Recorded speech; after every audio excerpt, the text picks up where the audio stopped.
mia sposa serve più gradita. Ciao. È stata la sede di un grande esperimento economico, industriale e sociale di Gaetano Marzotto. Quindi diciamo che questo paese, no, nonostante fosse un paese appunto molto piccolo, no, isolato, è diventato un faro anche di innovazione.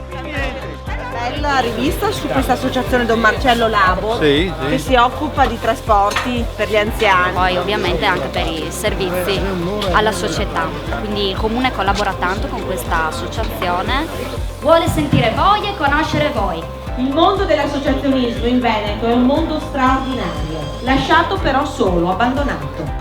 Chiama referente regionale della rete degli studenti medi, l'avvisi che io oggi sono in visita in questo campus. Se c'è qualcuno di loro che vogliono venire a parlarmi dei sussidi per gli studenti, le borse di studio, tutti i problemi dei trasporti, che io sono lì. Vinceremo questa battaglia perché includeremo tutti. A me non me ne frega niente che sono di destra o di sinistra, io voglio incontrare e parlare con tutti. Vi ringrazio, molti di voi ho visto hanno dato l'indirizzo email a Jessica perché noi vi terremo in contatto e in relazione, noi abbiamo bisogno delle vostre osservazioni e vi risponderemo.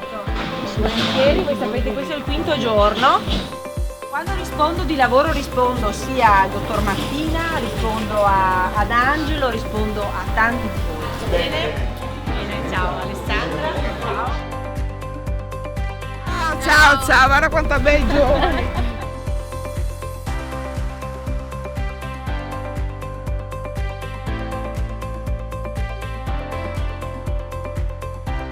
Devo dire che Caorle è bellissima, potete essere orgogliosi di quello che avete costruito. Voglio dire che noi dobbiamo continuare a credere, dobbiamo continuare a combattere. Penso che ci vogliono persone come l'onorevole Moretti che ha volontà e lo dimostra. E poi la burocrazia ovviamente soffoca, la burocrazia non dà risposte. Quindi il tema dell'accesso al credito è uno dei temi che noi stiamo portando avanti, avremo una proposta seria su questo.